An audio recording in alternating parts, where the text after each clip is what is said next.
بسم الله الرحمن الرحیم. الحمد لله وحده والصلاة والسلام على من لا نبی بعده. خب انشالله از اینجا ادامه میدیم. تجوز الصلاة على لبد. این یک فصل نو هست و در این فصل مؤلف بعضی صحنه‌های رو ذکر میکند که در موردی پاکی هست، در موردی شرطی پاکی در نماز، البته مخصوص نماز هست. برای یکونیم صحیفه ادامه میدهد، درباره هر خیل صحنه ها رو پیش میکند، درباره پاکی و بعدا درباره عورت و بعدا درباره قبله. همین سه شرایط رو کم ترک برای آنها بعضی مثال ها، بعضی صحنه ها رو پیش کرده، فتواها و یعنی جواب ها رو پیش میکند و بعدا به بخشی واجبات میگذارد. ما کوشش میکنیم که واجبات رو و این قسمت رو برای درس امروزه تمام کنیم و از درس آینده باذن الله از بخشی سنت ها ادامه دهیم. میگوید که تجوز الصلاة علی لبد وجهه الاعلى طاهر والاسفل نجس. این است بخشی یکم. خب من هر بخش رو برای شما از قسمت کلان جدا میکنم، هر مسئله رو جدا میفهمونم، جدا ترجمه میکنم. میخواهم که شما همچون شاگرد در وقت پیش کردن درس هم بدانید که این جمله از این جمله فرق میکند و این جمله درباره یک مسئله هست، این جمله دیگر درباره دیگر مسئله هست و هر کلمه رو باید ترجمهش رو بدانید. تنها مسئله رو دانستن و عربی رو ندانستن کفایه نیست در این مرحله درسی شما. برای امام شرمبولالی چی میگوید؟ جایز هست نماز بالای لبدین. لبد یک چیزی رو گفته میشه، یک کلمه هست که خیلی یک کلمه وسیع هست و یک ترجمه مخصوص ندارد. ما میتوانیم بگوییم قالین، میتوانیم بگوییم تخته، یک تخته باشد، یک قالینی باشد. مقصد یک چیزی دبل باشد، یک چیزی غوصی باشد. خب که بالایش وجه اصلا روی رو گفته میشود، اما روی قالین وقتی که میگوییم یعنی بالای قالین، بالای تخته، رویش یعنی روی بالایش، یعنی برای وضاحت، برای واضح ساختن بالا گفته است در اینجا. رویش پاک باشد، طاهر باشد، اما زیرش نجس باشد، پایانش نجس باشد. یعنی اگر قالین داشته باشیم، تخته باشد در زمین، یا یک چوب باشد، پلاستیک یکم چیز باشد، هر خیل چیزی باشد که بالایش ما ایستاده توانیم و یک چیزی دبل و سخت باشد. اگر بالایش پاک باشد اما زیرش تگش نجاست داشته باشد، این باکی ندارد. مؤلف میگوید که بالای این چیز نماز گذراندن جایز هست. این یکم مسئله. دوم میگوید و علی ثوب طاهر و بطانته نجسه غیر مضرب. این دویم مسئله هست که میگوید که و این چونین جایز هست نماز بالای ثوبی که، بالای لباسی که چی لطه باشد چی مستقیما یک لباس باشد. مقصد یک لباس باشد، لطه باشد، لیحاف باشد. لیحاف یعنی چی میگوییم به زبان تاجیکی عامه؟ کمپل؟ نه شما کمپل نمیگوید. لیحاف، کمپل این کلمه های دری هست. خیلی امیدوارم که فهمیدید. بالای خود رو با یک چیزی که میپوشانید، همین رو در نظر دارم. اگر این چیزها رو استفاده کنید و در زمین اندازید، بالایش نماز بخوانید، اگر بالایش پاک باشد اما یعنی قسمت بیرونیش پاک باشد اما قسمت درونیش یعنی دخت درونیش اگر نجس باشد، به این طوری که یا به این طریقه که همون قسمت درونیش از مابین دختگی نباشد، چسبیدگی نباشد، تنها از قسمت بیرونش که دختگی می باشد، چسبیدگی می باشد، از کنجک هایش که کمک دختگی می باشد، یک خط دختگی می باشد که همون دخت درونش به بیرونش که می چسبد، یعنی این رو در نظر ندارد.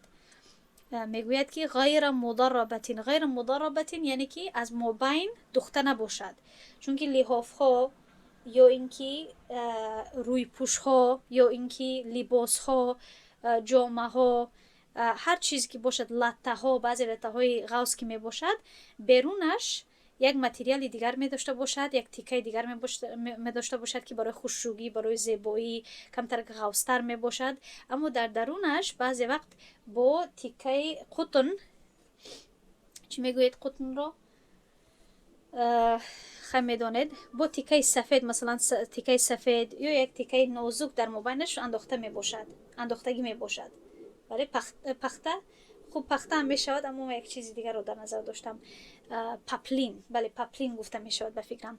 بعضی وقت لطه سفید پاپلین در درونش ماندگی میباشد تا اینکه همون قسمت درونیش نازکتر باشد، مثلا چی لباس باشد چی روی پوش باشد. مقصدم همین است که بعضی لحاف ها، بعضی لباس ها، تیکه ها، لطه ها مدربه میباشند، بعضی ها غیر مدرب. مدرب یعنی که با هم چسبیده، یعنی که وقتی که از مابین هم دوخته می باشد و کاملا با لحاف بیرونی چسبیدگی هست. اگر این گونه باشد و بیرونش پاک باشد درونش ناپاک باشد، بالای این گونه لباس نماز گذرانیدن جایز نیست، چون که قسمت درونش از قسمت بیرونش حساب می شود، یک چیز حساب می شود. اما اگر قسمت درونش تنها کنجک هایش دوختگی باشد و این خیلی جدا کرده توانیم از مابین، خب یا اینکه کاملا کشیده توانیم، در این حالت اگر قسمت درونی این تیکه، قسمت درونی این لطه اگر نجس باشد یا نجاست داشته باشد اما قسمت بیرونیش پاک باشد، در این حالت بالای این نماز گذرانیدن جایز هست. قاعده چیست در اینجا؟ چگونه میتوانید فرق کنید؟ قاعده همین هست که باید قسمت بیرونی و درونی با همدیگر اینقدر نچسبیدگی باشند که یک چیز حساب شوند. اگر هر دوی جزها یک چیز به همدیگر یعنی کاملا چسبیدگی باشند و یک چیز شمار شوند، در این حالت گویا که انسان بالای یک چیزی نجس نماز را میخواند. اما از همدیگر اگر کمتر جدا شده توانند، یعنی که اینها دو چیزی مختلف هستند و این به مانند این هست که انسان بالای یک لطه نجس یک لطه پاک را انداخته است و بالای آن نماز خوانده ایستاده است. قاعده رو فهمیدید؟ گرچه که از کنجک هایش کم ترک با همدیگر دوختگی باشند، این باکی ندارد. وعلى طرف طاهر ان تحرك الطرف النجس بحركة المصلي على الصحيح. این است مسئله سوم. و این چونین جایز هست نماز گذرانیدن، نماز خواندن بالای یک طرف طاهر، یک طرف یک کنجکی که پاک باشد، یعنی از یک لطه، از یک جامعه، از یک روی پوش، گرچه که طرف مقابلش حرکت کند، گرچه که طرف مقابلش اولا نجس باشد و هنگامی که نمازگزار بالای طرف پاکش نماز میخواند، طرف نجسش اگر حرکت کند، شور خورد. چی معنا؟ یعنی که همون لطه کلان هست، اما باز هم مثلا اگر طرف راستش تازه باشد، طرف چپش کم ترک نجاست داشته باشد، انسان میتواند که در طرف راستش نماز خواند. البته این در حالت ضرورت هست، در حالت یعنی ناچاری هست، اگر انسان یگان خیل راه دیگر نداشته باشد. این رو ما در نظر داریم. اگر انسان در خانه باشد، چندین تا دیگر لطه ها، چندین تا دیگر اتاق ها و حجره ها داشته باشد، این رو ما در نظر نداریم. اما فرض کنیم که انسان تنها یک لطه داشته باشد، یک مثلا روی پوش یا جای نماز داشته باشد و یک کنجش، یک طرفش ناپاک باشد، گرچه که در یک طرف وقتی که نماز میخواند کنج دیگرش هم می جنبد، یعنی که این را برای چی ذکر کرده است در اینجا مؤلف؟ برای اون که به ما اشاره کند که این لطه اونقدر کلان نیست. اگر لطه خیلی کلان و دراز باشد، با خواندن نماز در یک کنجش طرف دیگرش حرکت نمی کند. اما یعنی که باید که لطه همین قدر خرد باشد که کنج دیگرش کم ترک حرکت می کند در وقتی نماز گذاشتن. اگر این قدر خرد هم باشد اما یک طرفش کاملا تازه باشد و طرف دیگرش پاک باشد، طرف دیگرش نجس باشد، در این حالت هم میگوید که جایز هست نماز گذراندن بالای این چیزی طاهر، بالای این چیزی که یک طرفش طاهر هست و طرف دیگرش نجس هست، طبق قولی صحیح. ولو تنجس، مسئله چهارم، ولو تنجس احد طرف عمامته. خب این یک مسئله جالب هست، باز هم این زیاد پیش نمی آید، اما باز هم در اینجا ذکر کرده می شود. یک چیزی رو به نظر بگیرید که فقه حنفی و مذهب حنفی از دیگر مذاهب با یک صفت خیلی فرق میکند و این صفت هست که حتی چیزهایی که پیش نآمده است یا حتی چیزهایی که زیاد پیش نمی آید آنها هم ذکر می شوند، تا اینکه طالب علم با خواندن مسئله های گوناگون و مسئله هایی که به همدیگر متضاد هستند، ضد هستند، بتواند که همون قاعده ها رو و قیاس علمی رو خوب از خود کند. بفهمد که در کدام حالت این قاعده تطبیق می شود، در کدام حالت این عمل جایز هست، در کدام حالت جایز نیست. و این صفت عموما در دیگر مذاهب اونقدر پیدا نمی شوند. یعنی این یک چیز خاصی هست که در مذهب حنفی پیدا می شود و خیلی مسئله های زیادی هست که ذکر می شوند، گرچه که زیاد پیش نآیند. این مسئله کمی جالب هست متوجه شوید. میگوید که اگر یک طرف امامه شخص، یعنی سله مرد، اگر نجس شود، خب فرض کنید که در حالت نماز باشد یا در درون نماز باشد، یا اینکه بله این شاید که در درون نماز به وقوع می آید، برای اون که چی میکند؟ همین طرف را از خود دور میپرتاید. خب ببینید مرد نماز گذرانده ایستاده است، خب و در سرش سله هست، امامه هست. اگر یک طرفی سلهش، امامش اگر نجس شود یا با نجاست آلوده شود، یک کسی یک چیزی رو اندازد، یک چیزی از بالا مثلا بریزد بالای سرش و چی کند؟ یک طرف امامش چی شد؟ نجس شد. پس چی کند؟ پس القاه و ابقى الطاهر علی رأسی. و این مرد چی میکند؟ همون قسمتی که نجس میشود از سلهش از خود دور میاندازد، بیرون میاندازد، از سرش بیرون میاندازد، دور میاندازد و تنها همون قسمت سلهش که پاک هست بالای سرش می ایستد. میگوید فالقاه، همون قسمت همون طرف نجس رو از سر خود دور می اندازد و ابقا و باقی می گذارد یا باقی می ماند همون قسمت طاهر رو بالای سرش. ولم يتحرك النجس بحركته، و همون قسمتی که از سرش دور انداخت همون قسمتش حرکت نمی کند با حرکت کردن خودش. همون قسمت نجیسی که از سرش دور انداخت حرکت نمی کند، یعنی که سلهش چی شد؟ کشوده شد و دراز هست. البته همون قسمت نجیس حرکت نمی کند با حرکت کردن خودی همین مصلی. در این حالت جازت صلاته، نمازش جایز حساب می شود. در اینجا سوال خلق می شود که برای چی این جایز هست؟ برای اون که باز هم به قاعده برمیگردیم. قاعده رو خوب بفهمید. در اینجا وقتی که قاعده اساسی همین است که شخص مصلی اجازت ندارد که با حمل کردن، با گرفتن نجاست نماز خود رو گذراند. اگر حتی سلهش نجس باشد، یعنی که گویا که نجاست رو برداشته است، باید که نجاست رو از خود دور کند. در این حالت چی می شود؟ یک طرفی سلهش نجس می شود، همون سله خود رو می کشاید و همون طرف رو در زمین می اندازد و با نماز گذراندن آن قسمت سلهش که در بالای سرش هست، آن قسمتی که نجس هست آن رو نمی جنباند، حرکت نمی کند. برای همین این دو قسمت پاکی سله و قسمت نجیسی سله، دو قسمتی جدا حساب می شوند. برای همین است که نمازش با این سله جایز حساب می شود، چون که قسمتی که در بالای سرش هست جدا حساب می شود و پاک حساب می شود. برای همین میگوید جازت صلاته.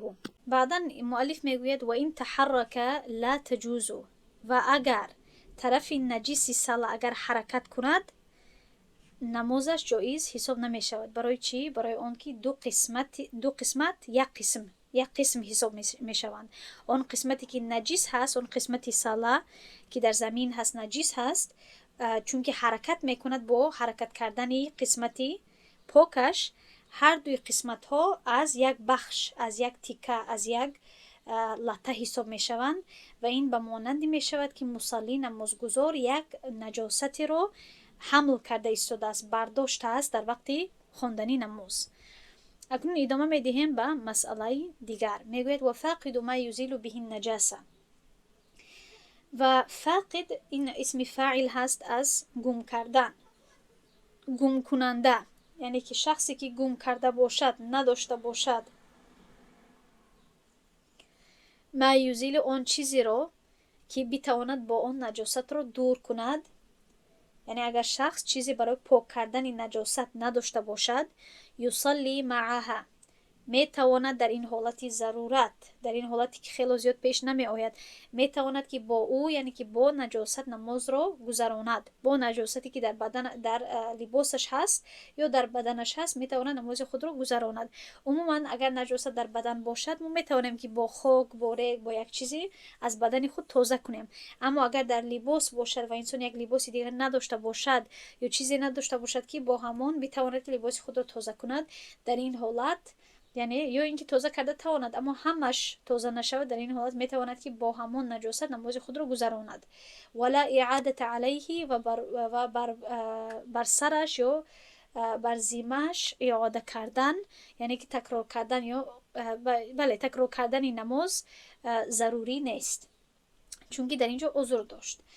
дигар масъала ин аст ки мегӯяд вала ала фақиди ма ястуру авратаҳу валав ҳариран ав ҳашишан ав тинан фаин ваҷадаҳу валав билибаҳати.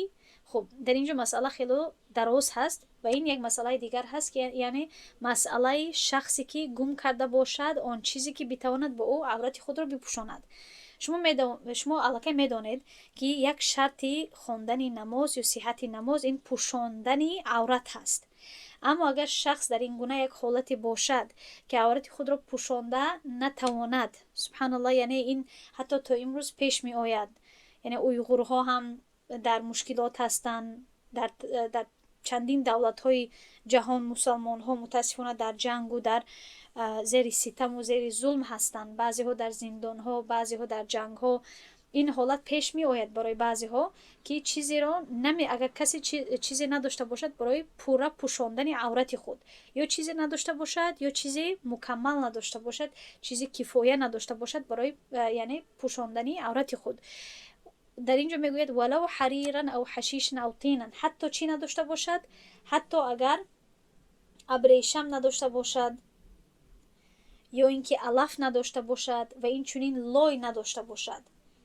яъне ки аз ин мо чӣ мефаҳмем ки агар инсон абрешам, яъне ки мард, барои чи дар инҷо абрешам зикр шудааст? хуб, ҳарир барои он ки барои мардҳо пӯшидани фабрикаи латтаи абрешам ҷоиз нест. чи абрешами ғавс бошад, чи абрешами тунук бошад. аммо агар дар ин гуна як ҳолати қарор гирад мард ки чизи дигаре надошта бошад ба ғайр аз як ҷураи либосе ки наҷис бошад, метавонад ё ин ки агар чизе надошта бошад ба ғайр аз як ҷураи либоси ки чӣ бошад, ё наҷис бошад ё чизе надошта бошад ва авраташ намоён бошад, дар ин ҳолат метавонад ки аз абрешам истифода кунад. ё ин ки алаф ҳам набошад, барги дарахт набошад, лой набошад. дар ин ҳолат чӣ? дар ин ҳолат ҳам метавонад ки намози худро дар ҳолати орён бихонад ва болояш иода нест. ин масъала ба вала иъадата алайҳи ба ин бармегардад. аммо агар пайдо карда тавонад, яъне ки чизе барои пӯшондани аврати худ пайдо карда тавонад, фаин ваҷадаҳу, агар пайдо кунад, валав билибаҳати, чӣ маъно дорад? агарчи бо иҷозат хостан аз шахсе бошад, яъне ки аз моли худаш набошад, моли як шахси дигар бошад ва бидонад ки бо иҷозат метавонад ки ҳамин чизро ҳосил кунад. чӣ тавре ки дар боби таяммум агар ба ёд дошта бошед, агар об аз як шахси дигар бошад, аз як нафари дигар бошад ва ин тавонад ки аз ӯ дархост кунад ё ин ки аз ӯ бихарад, бояд ки ин ҳаракатҳоро, ин кӯшишҳоро бояд бигирад, бояд анҷом диҳад. ҳамин хел ҳам агар ин чизҳо латта бошад, тикка бошад, курта бошад, абрешам бошад, барг бошад, ҳар чизе ки барои пӯшондани аврати худ истифода карда тавонад, агар дар назди як каси дигар бошад, бояд ки талаб кунад, бояд ки иҷозат бигирад. ва рубъуҳу тоҳирун, ва албатта агар пурра тоза бошад, метавонад ҳамон чизро бигирад, аврати худро бипӯшонад ва намози худро бихонад. аммо агар як чизеро ҳосил кунад, чи худаш пайдо кунад, чи аз як касе дархост кунад ва он кас бидиҳад ва бибинад ки ҳамин латта, фарз кунем латта бошад, танҳо 4/1 тоза ҳаст ва 3 қисмати дигараш наҷис ҳаст. дар ин ҳолат мегӯяд ла тасиҳ, дар ин ҳолат ҳам бояд ҳамин чизро истифода кунад. хуб, لا تصح صلاته عاریا، در این حالت یعنی که در حالتی که یک چیزی رو پیدا کرده تواند یا از یک کسی درخواست کرده تواند یا یک چیزی رو پیدا کند که چهاریکش حداقل چهاریک قسمتش طاهر باشد، باید که نماز خود را با همین چیز گذراند و نمازش در حالت عریان جایز نیست، صحیح نیست. خب اما اگر همین چیزی که پیدا میکند یا چیزی که داده میشود اگر از چهاریک قسمتش کمتر تازه باشد، در این حالت اختیار دارد. خیر ان طهر اقل من ربعه، اختیار داده میشود، انتخاب داده میشود، یعنی همین شخص نمازگزار انتخاب داده میشود اگر از چهاریک قسمش کمتر تازه باشد، یعنی که میتواند که یا با همین تیکه نماز خود را گذراند یا اینکه با همین تیکه‌ای که از چهاریک قسمش کمترش تازه است میتواند که به این تیکه نماز خود را گذراند. و صلاته فی نجس الکل احب من صلاته عاریا، اما این رو باید به نظر بگیرد که نماز گذراندن نماز رو در یک چیزی که پر نجس باشد گذراندن این بهتر هست، این محبوب تر هست، پسندیده تر هست از نماز رو در حالت عریان، در حالتی تماما لباس نداشتن یا عورت رو آشکار کردن گذراندن بهتر هست. خب امیدوارم که این مسئله رو خوب درک کردید که در اینجا چندین تا قیدها و شرطها ذکر می شود. اگر خواهید می توانید در دفتر خود جدا جدا نویسید که خودش اگر پیدا کند یک کسی دیگر از یک کسی دیگر درخواست کند، وقتی که از یک کسی دیگر درخواست میکند میتواند که لباس تازه باشد پره، در این حالت باید با لباس بخواند، یا میتواند از یک کسی درخواست کند و مثلا دو حالت پیش می آید، از چهاریک زیادتر تازه می باشد یا چهاریک قسمت همون لطه یا همون لباس تازه می باشد، یا اینکه از چهاریک قسمتش کمتر تازه می باشد. یعنی که در اینجا چندین تا صحنه ها هست، اگر کسی خواهد میتواند اینها رو خشوع به یک شجره به ترتیب یک شجرات همین خیل کشد، عکس کشد و نتیجه هر یک اونها رو نویسد. در این خیل حالت میتواند که خوبتر بفهمد. و بعدا میگوید ولو وجد ما یستر بعض العورتی وجب استعماله.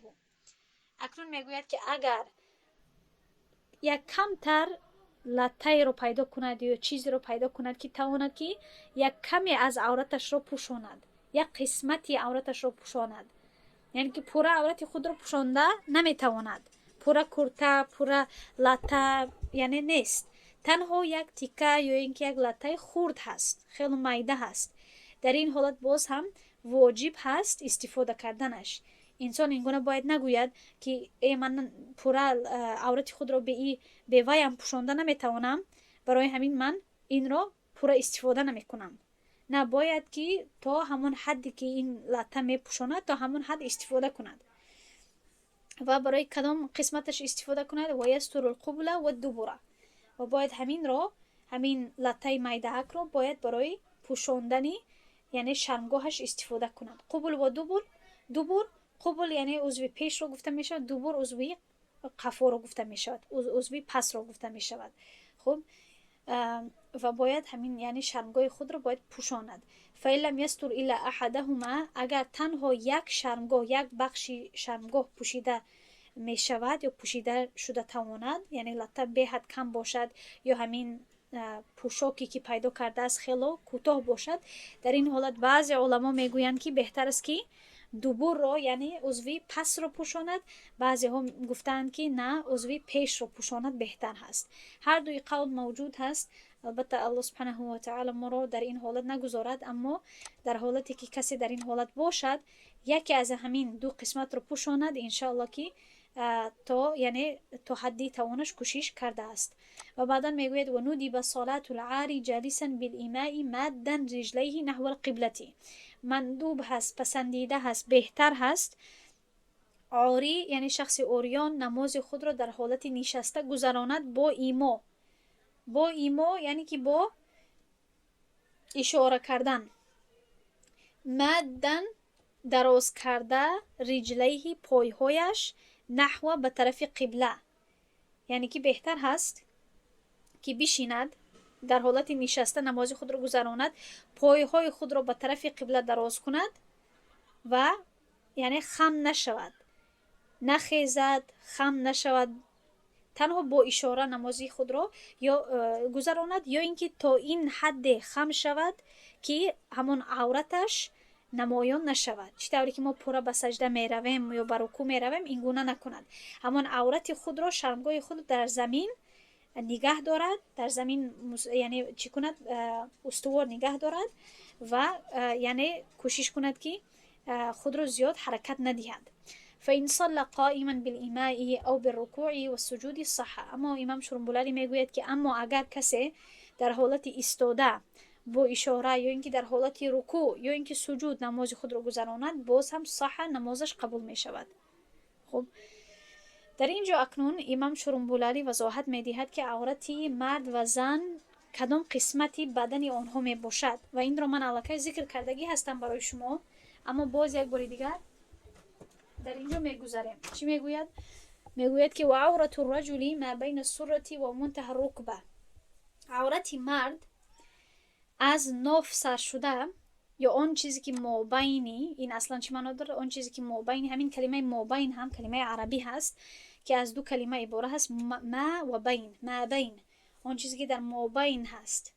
خب آن چیزی که در مابین یعنی که از ناف سره، یعنی از ناف سر شده، یعنی که اگر ناف نمایان گردد باکی ندارد طبق فقه حنفی، کم ترک از ناف پایان هم باشد، یعنی خود ناف اگر نمایان شود باکی نیست، اما اگر کسی ناف خود را پوشاند البته بهتر، از ناف سر می شود تا منتهای زانوها، یعنی تا آخر زانوها، یعنی که زانوها باید نمایان نگردد. حتی یعنی پسرکای خوردی ما، یعنی کسانی که پسر دارن، کسانی که بچه‌های خورد دارن، برای آوازی بعضی وقت بیرون میرون با شورتیک که میگویم یا با پتلون های خیلی کوتاه که میپوشن، ایزارهای کوتاه میپوشن، آنها هم باید با آنها تعلیم داده شود، درس داده شود که زانوهای خود را باید پوشانند، باید که از زانو بالا رانهای آنها، یعنی زانوهای آنها باید معلوم نشود، چون که این قسمت عورت هست. البته اگر پسرک، اگر بچه‌ک خرد باشد، بالغ نباشد، باکی ندارد، اما برای تعلیمش از اولی زندگیش، از اولی یعنی تعلیماتش از خردیش اگر آغاز کرده شود، این بهتر هست برای تربیت اولاد. چطوری که برای دخترها تا بالغ شدنشان حجاب پوشیدن یعنی ضروری نیست، اما برای تعلیم آنها اگر ما از سن سال خردی سر کنیم این بهترین هست، یعنی آنها عادت پیدا میکنند.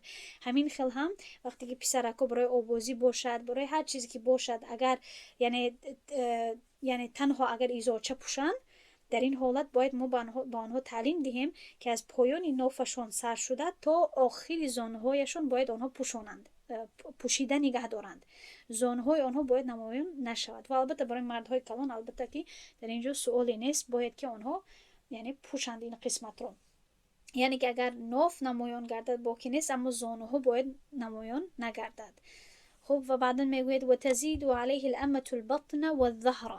خب و میگوید که امه یعنی که کنیزها. خب کنیزهای البته یعنی غلام ها، اگر کنیز را نفهمید، در عموما در دوره های قبلی وقتی که جنگ های یعنی وقتی که جهاد اسلامی قائم میشد، در آن وقت عموما کنیزهای شرعی حاصل کرده میشد. اگر کسی کنیز باشد، کنیز مسلمان باشد و البته یعنی زن باشد، در این حالت عورت او از زن آزاد فرق میکند. کنیزها چون که عموما در کار و بار میباشند، کار میکنند، خدمت میکنند، در این حالت عورت آنها از زن مسلمانی آزاد فرق میکند. چطور؟ عورت آنها زیادتر هست، یعنی بالای عورت مرد، با این که بطن و ظهر آنها یعنی که شکم و پشت آنها هم عورت هست. یعنی که کنیز زن کدام قسمت هایش عورت نیست؟ پورا دستانش، خب پورا پایش از یعنی از زانو پایان، همان ساقی پای، خودی پای، البته رویش، مویش، سرش، گردنش، تمام این قسمت هایش عورت حساب نمی شود برای کنیز زن. یعنی که چی شد؟ عورتش به مانند عورت مرد هست، اما شکمش یعنی پیشش و پشتش هم عورت حساب می شود و باید پوشیده شود. و جمیع بدن الحرة. اما این قسمتش برای ما مهمتر هست که زنی عموما در این زمانه ما زنها آزاد می باشند، کنیز نمی باشند. زنی مسلمانی آزاد کدام قسمتی بدنش عورت هست؟ میگوید جمیع بدن الحرة عورتون، تمام بدن زنی آزاد عورت حساب می شود مگر رویش و هر دوی دستانش، کفانش یعنی که هر دوی دستهایش و قدمهایش. خب این است عورت. و البته این قسمت عورت رو باید بدانید برای آنکه این مسائل نماز رو، یعنی از مسائل نماز آگاه باشید. و بعدا میگوید و کشف ربع عضو من اعضاء العورة یمنع صحة الصلاة. کشف شدن یعنی آشکار شدنی چهاریکی عضو از اعضای عورت منع میسازد صحت نماز رو. یعنی که ما اعضای عورت رو به نظر میگیریم، اگر از اعضای بدنمون که عورت هست اگر چهاریک قسمش یا اینکه زیادتر یا اینکه بیشتر اگر آشکار شود در وقت نماز، این صحت نماز رو منع میسازد. فهمیدید؟ اما اگر یعنی که اگر کنج دست باشد یا کم ترک بجولک پای اگر نمایان گردد، این چهاریک حساب نمی شود، گرچه که باید پوشیده باشد اما این بخشی کفایه نیست.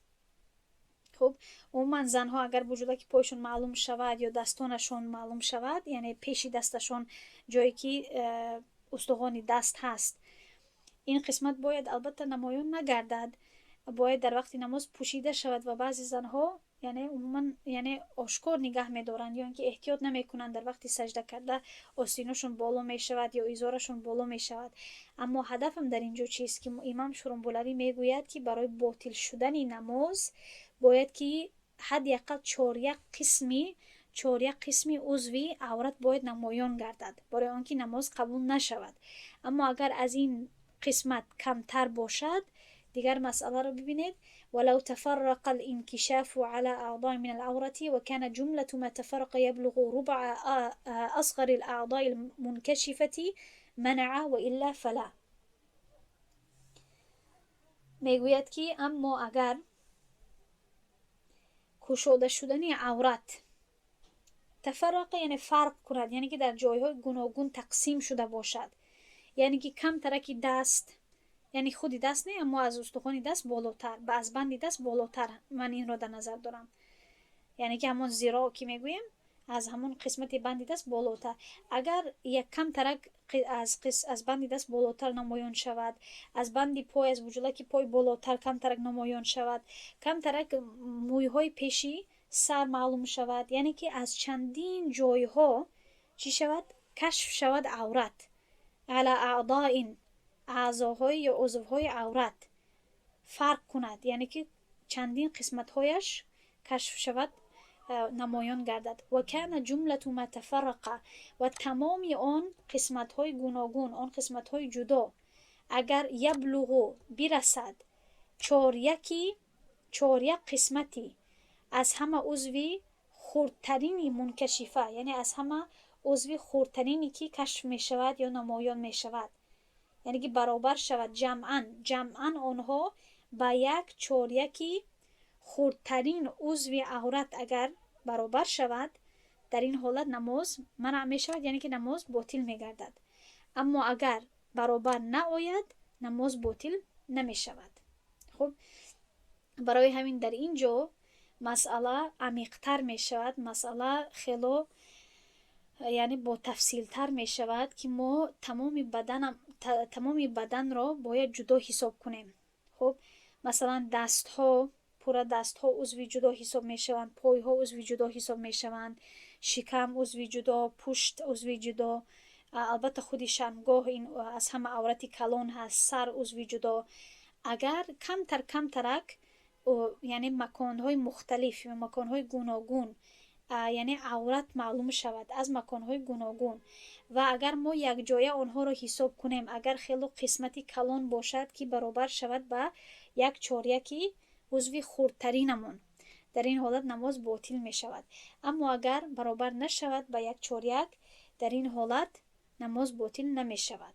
خب یعنی که اگر یک دو سه تاری مویمون اگر نمایان شده بود، چی از پشت حجاب باشد، یعنی اگر مویمان بافتگی باشد از پایانش یک چند قسمتی موی اگر معلوم شود، یا اینکه از پیش حجاب اگر یک دو سه یعنی اگر از یک دو سه طوری موی اگر ظاهر شود، یعنی نمایان گردد، در این حالت عموما نماز نمیشکند.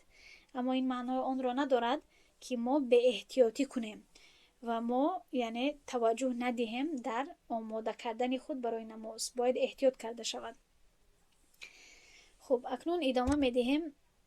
میگوید و من عجز، یک لحظه،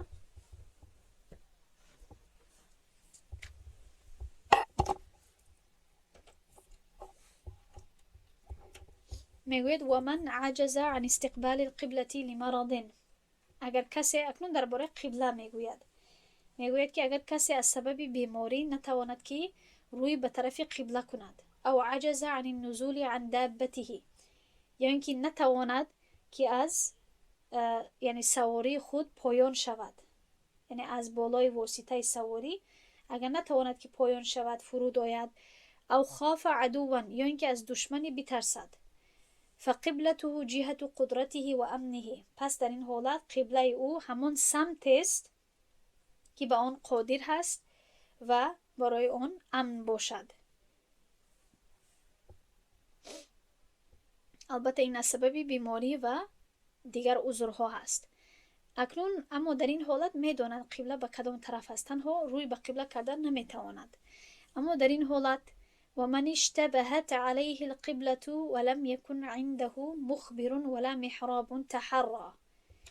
این مسئله درباره کسی هست که نتواند قبله رو پیدا کردن، نداند که قبله به کدام طرف هست، و کسی که بالای او قبله مشتبه شود، یعنی که و کسی که نداند قبله به کدام طرف هست و این چونین در نزد او یک مخبر، یک شخصی که آگاه داده تواند او را یا گفته تواند به آن نباشد، و این چونین محرابی مسجد هم نباشد، یعنی که در گرد او یگان خیل محراب هم نباشد، از دور یگان خیل محراب رو دیده نتواند، محرابی که عموما در آن امام نماز میگذراند و محراب ها عموما به طرف قبله به سمت قبله ساخته میشوند. همین خیل یک محراب هم نباشد، یگان خیل نمونه، یگان خیل اشاره نباشد برای او. در این حالت باید تحری کند. تحری رو من برای شما فهمانده بودم. تحری یعنی که باید غالب گمان خود را استفاده کند، یعنی که اشاره ها را باید ببیند، یعنی هر خیل اشاره که استفاده کرده تواند برای فهمیدنی، برای رسیدن به نتیجه یا برای یافتنی یعنی جواب خود، اگر اشاره ها نباشد، اگر دلایل و قرائن ها نباشد، یعنی که اگر باشد البته باید تحری کند، آنها را استفاده کند و به یک نتیجه برسد. اما اگر چیزی اشاره نباشد، همین خیل باید کوشش کند و به یک خلاصه برسد. مثلا عموما در وقت‌های نماز اگر من برای شما بگویم که اگر شما ساعت نداشته باشید در نزد خود، شما باید تحری کنید. اگر در صحرا باشید یا در یکم جای گم شدگی باشید، باید تحری کنید و وقتی نماز رو یعنی با تخمین کردن نماز رو گذرانید. شما چی میکنید؟ قرائن ها رو یا اشاره های حالت رو استفاده میکنید برای فهمیدنی وقتی نماز. آفتاب رو نظر میکنید، سایه ها رو نظر میکنید. مثلا یکم کس اگر در آنجا نماز خوانده باشد میبینید که یعنی چند وقت پیش نماز خواند یا در کجا هست. این خیلی قرائن ها رو استفاده میکنید و برای یعنی تحری یک نتیجه هست که انسان با غالب گمان خود با فکر خود میرسد. خب و قرائن ها و اشاره های حالت رو و همون مکان رو استفاده میکند. میگوید که وقتی که قبله رو نداند باید کوشش بندگی خود رو کند و اگر یگان خیلی اشاره باشد اشاره های استفاده کند، اگر اشاره نباشد به اشاره ها باید به یک تخمین برسد. ولا اعاده علیه لو اخطأ، و اگر خطا کند بالایش تکرار کردن لازم نیست. یعنی که اگر در یکم جا باشد، فرض کنیم باز هم صحرا میگوییم، اما صحرا باشد، یکم جای دیگر باشد، یک شهری نباشد یا در نزد او کسی نباشد، حتی اگر در شهر باشد یا در خانه کسی باشد اما در اونجا کسی نباشد برای اخبار کردن، برای خبر دادن او، و در این حالت چی باید کرد؟ باید کوشش بندگی خود رو کند. اگر یگان خیل معلومات موجود باشد باید همون معلومات رو استفاده کند و طبق همون معلومات، البته اگر کسی در نزد او باشد باید بپرسد، اما اگر در نزد او کسی نباشد باید که غالب گمان خود را استفاده کند و قبله را گویم که تخمین کرده بیابد و به طرف همان جهت بعد نماز خود را گذراند. پس از نماز خود، پس از یک چند وقت اگر بفهمد که خطا کرده بود، برایش تکرار کردن نماز لازمی نیست. و اگر خطاش رو بفهمد، یعنی اگر کسی برایش بگوید یا خودش در دوران نماز وقتی که نماز رو گذرانده ایستاده باشد، در درون نماز اگر خطاش رو بفهمد، استدار و بنا، در همون درون نماز چی میکند؟ دور میزند، دور میخورد به طرفی به سوی قبله و بنا و نماز خود را ادامه میدهد. فهمیدید؟ در درون نماز انسان اگر بفهمد که من خطا کردم به طرفی، یعنی این طرفی که من حاضر روی به همین طرف آوردم این خطا هست، اصلا قبله به طرفی راستم هست، میتواند که در درون نماز دور خورد، روی خود را به همون طرف دور دهد. و این شرع، در اینجا یک مسئله دیگر هست، میگوید که و این شرع اگر آغاز کند، شروع کند، که میگویم اگر به تحری نماز خود را سر کند، یعنی که به تحری، به فکر و اندیشه کردن درباره قبله، وقتی که نداند، اگر نماز خود را آغاز کند، یعنی که در یک جا باشد نداند که قبله به کدام طرف هست و تحری هم نکند، یک چند دقیقه فکر و اندیشه نکند، یعنی کوشش نکند که قبله رو پیدا کند با فکر خود، با تحقیقات خود، با نشانه های حالت، با قرائن ها، اگر این گونه نکند، همین خیل نماز خود را آغاز کند و بعد از فراغ شدن بفهمد که درست کرد، یعنی که به طرف درست نماز خواند، صحت، در این حالت صحیح است. اما اگر در درون نماز بفهمد که به طرف درست نماز خوانده ایستاده است، یا اینکه اصلا هیچ نفهمد در همون حالت و بعد از نماز خواندنش هم هیچ نفهمد، در این حالت نمازش فاسد می شود. برای چی؟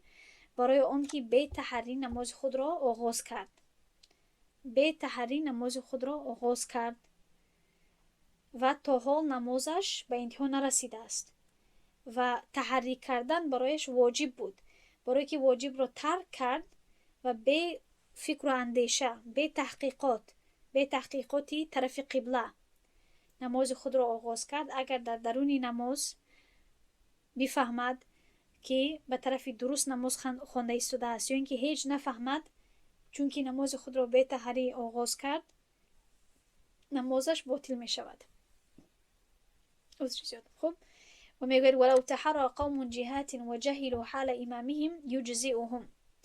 این یک مسئله جدا هست. میگوید که اگر یک قوم، اگر یک مردم، یک گروهی از مردم از پشت امام نماز خوانده ایستاده باشند و حالت این گونه باشد که این گونه فرض کنید که یا تاریکی باشد، یا امام کم ترک در یک پهلو باشد، در یک طرفی باشد، یا از پیش یک درختی باشد که کسی که بعضی ها دیده نتوانند، و حالت این گونه شود که مردم تحریک کنند قبله را و بعد جهت های گوناگون نماز را خوانند از پشت امام.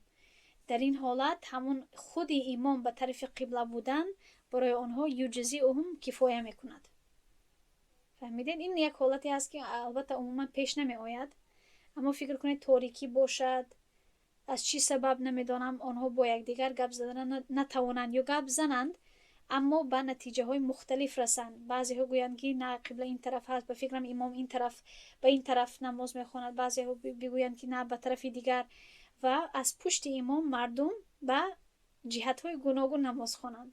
در این حالت هم چون که خود امام به طرف قبله روی دارد، در این حالت همان امام به طرف قبله نماز خواندنش برای آنها کفایه میکند. خب امیدوارم که تا اینجا فهمیدید. اکنون از واجبات نماز از اینجا خیلی درس کوتاه هست، یک 5-10 دقیقه دیگر رو در بر میگیرد، چونکه این آنقدر فهمیدنش دشوار نیست. تمام چیزهایی که در اینجا ذکر می شوند، در این فصل نو ذکر می شوند، تمام این چیزها خیلی روشن و واضح می باشند، چونکه اینها را علاقه ذکر کردگی هست. امام شلومبولالی تنها در اینجا وضاحت می دهد که این عمل ها واجب هستند. می گوید که واجبات نماز 18 چیز می باشد. یکمش قرائت الفاتحه، خواندن سوره فاتحه. و فراموش نکنید که اگر کسی واجب را از دست دهد، گرچه که انشاءالله امام شلومبولالی خودش ذکر میکند، یا اینکه فراموش کند یا اینکه پس و پیش کند، با خواندن یا با ادا کردن سجده السهو میتواند که نماز خود را اصلاح کند. یعنی که باید واجبات از دست داده نشود. میگوید که قرائت الفاتحه، قرائت کردن سوره فاتحه، و ضم سورة أو 3 آيات في الركعتين غير متعينتين من الفرض وفي جميع ركعات الوتر والنفل. خوب گوش کنید، میگوید که و ضم یعنی که علاوه کردن،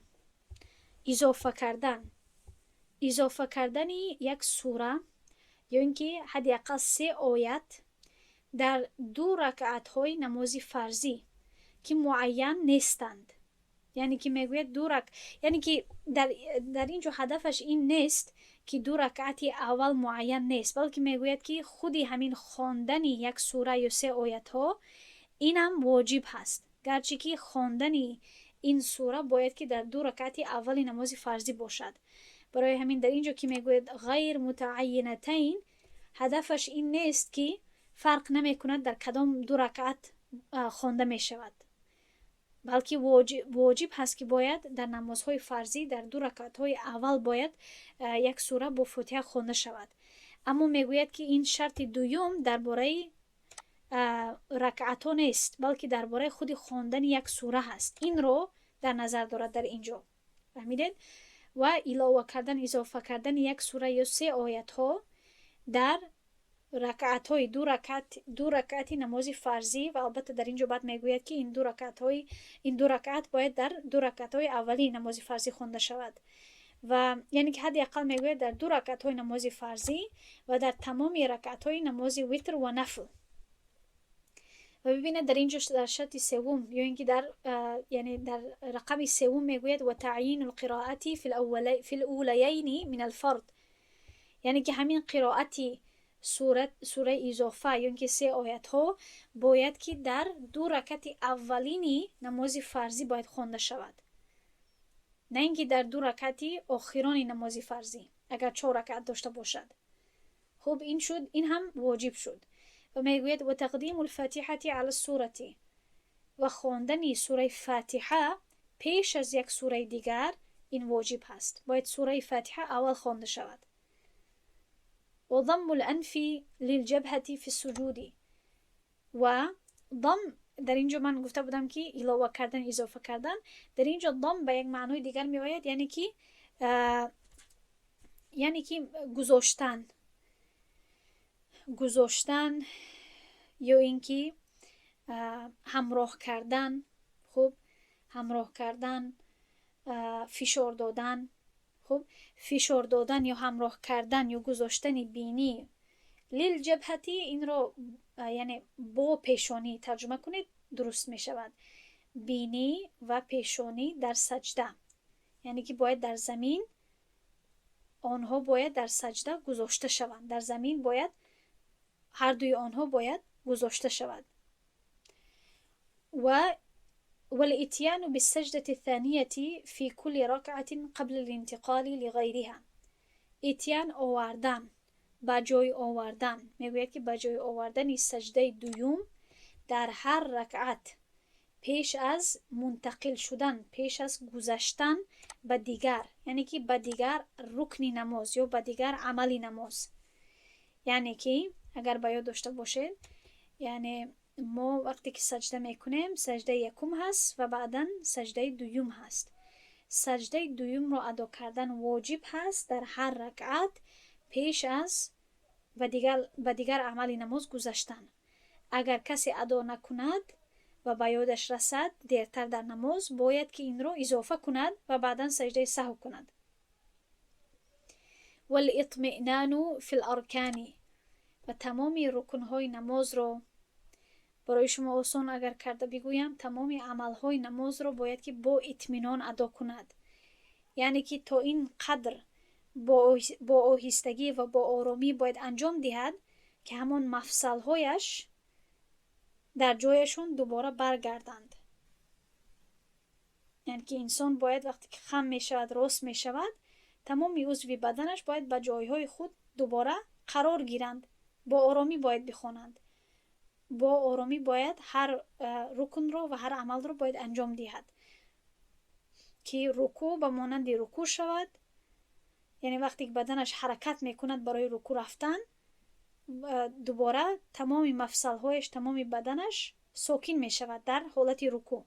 و بعدا از رکوع مثلا به سجده که می رود، بدنش باید، یعنی بعد از حرکت کردن باید دوباره ساکن شود. خب این رو گفته می شود اطمینان، با اطمینان نماز خواندن، یعنی با آرامی نماز رو گذراندن. والقعود الاول، نشست اول. و این چونین در نشست اول، یعنی نشست التحیات، یعنی بعضی ها میگویند نشست التحیات میگویند، در تشهد نشستن میگویند نشست اول. و این چونین واجب هست و این چونین قرائت کردن تشهد طبق قول صحیح هم واجب هست در نشست اول. و قرائت کردن او یعنی که تشهد در جلوس اخیر، یعنی در نشست آخران هم چی هست؟ واجب هست. والقیام الى الثالثه من غیر تراخ بعد التشهد، پس از به انتها رسانیدنی یا پس از تمام کردن تشهد، خواندن تشهد، انسان باید فوراً قیام کند، یعنی که بخیزد، برخستن به رکعتی سوم بدون تراخی، یعنی بدون تأخیر. فهمیدید؟ این هم واجب هست. فوراً برای رکعت سوم قیام کردن، خیستن به یگان خیل تأخیر پس از قرائت کردن، پس از خواندن تشهد واجب هست. یعنی انسان اجازت ندارد که تشهد خود رو بخواند و همین خیل در جایش، در جای نشستش بشیند، تأخیر کند، در فکرش درباره یگان چیز فکر کند یا با یعنی درود آغاز کند. اگر تأخیر کند باید که سجده سهو کند. ولفظ السلام دون علیکم، و در آخر نماز السلام علیکم و رحمت الله که میگویم، لفظ سلام یعنی السلام واجب هست و قسمت بعدیش واجب نیست. یعنی که اگر انسان تنها السلام بگوید، یعنی نمازش پوره می شود، نمازش ادا می شود. البته ما نماز رو مکمل ادا میکنیم با سنت هایش، با آداب هایش، اما تنها لفظ السلام واجب هست، چون که الکی که انسان السلام که گفت خود را از نمازش بیرون کرد. و قنوت الوتری، و دعای قنوت را در نماز وتر گفتن، این هم واجب هست. و تکبیرات العیدین، و تکبیرهای نمازهای عید را گفتن، هر یک تکبیر واجب هست. خب طبق فقه حنفی انشاءالله ما به نماز عید هم میرسیم، یعنی به باب نماز عید هم میرسیم، اما 6 تکبیرات اضافگی دارد. هر یک تکبیر را گفتن واجب هست. و تعیین تکبیر الافتتاح، و تعیین تکبیر لافتتاح كل صلاة لا صلاة العیدین خاصة، و تعیین کردن خود کلمه عباره تکبیر یعنی الله اکبر برای فتح کردن، یعنی برای ابتدا کردن، آغاز کردن هر نماز واجب هست. یعنی که انسان باید دیگر عباره رو استفاده نکند، دیگر ذکر رو استفاده نکند، با سبحان الله، با تحمید، با تحلیل باید نماز خود رو آغاز نکند. با تکبیر، با الله اکبر گفتن نماز رو آغاز کردن واجب هست. نه فقط نمازهای عیدین مخصوصا میگوید در اینجا. و تکبیرات الرکوع فی ثانیه العیدین،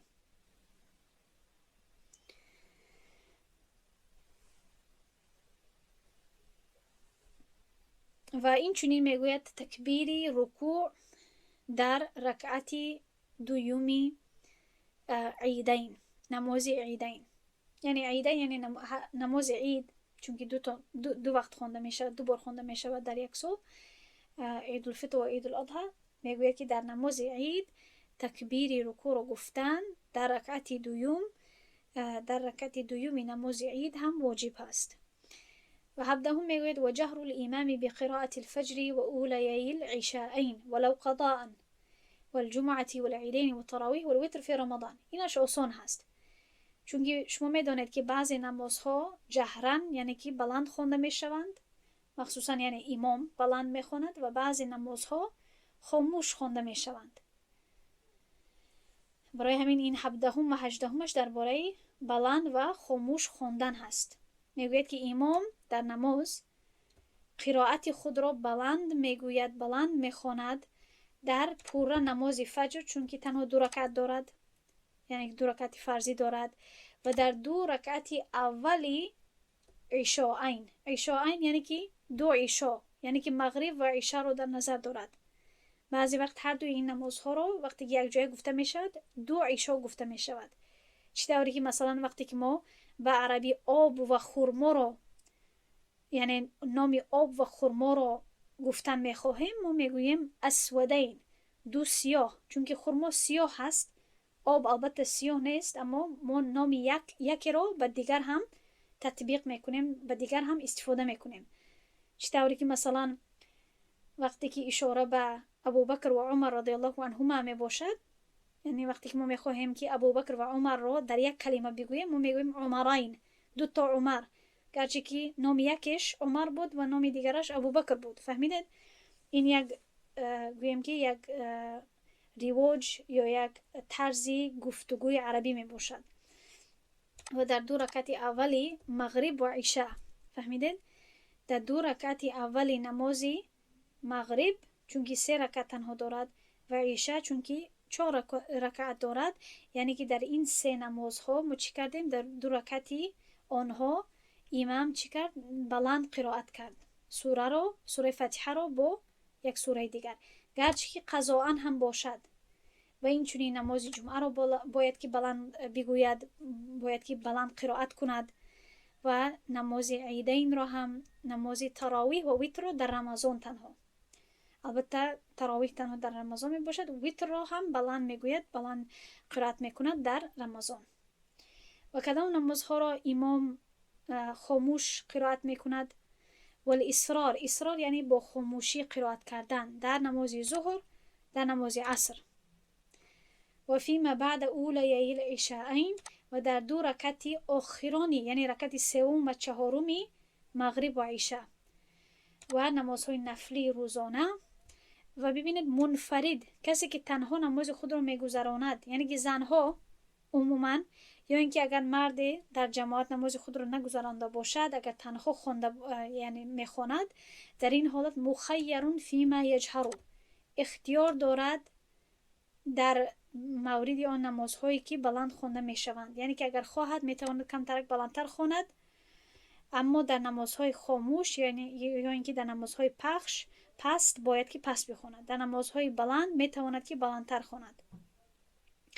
اما عموما در شرح اگر نظر کنید، در مراقی فلاح اگر نظر کنید، منفرد چون که تنها برای خودش میخواند، اگر گوشوی خودش قرائتش رو بشنود، خیلی بلند، مخصوصا برای زنها قرائت کردن با طور امام لازم نیست.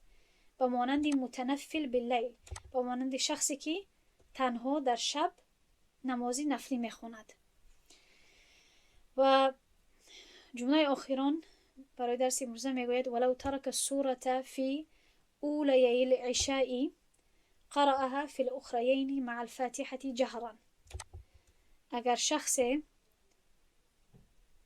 ترک کند، یعنی نخست ترک کند سوره را، سوره‌ای که باید در 2 رکعت اولی نماز عشاء باید با فاتحه علاوه میکرد، اگر ترک کند، میتواند که هر دوی آنها را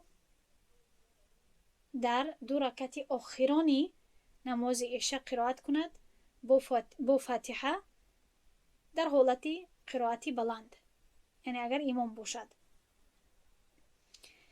یعنی که این گونه تصور کنید که اگر امام در 2 رکعت اولی نماز عشاء که باید بلند فاتحه رو با سوره قرائت میکرد، اگر نکند، ترک کند، نخست، میتواند که همون سوره رو در رکعت سوم و چهارم علاوه کند و بلند قرائت کند.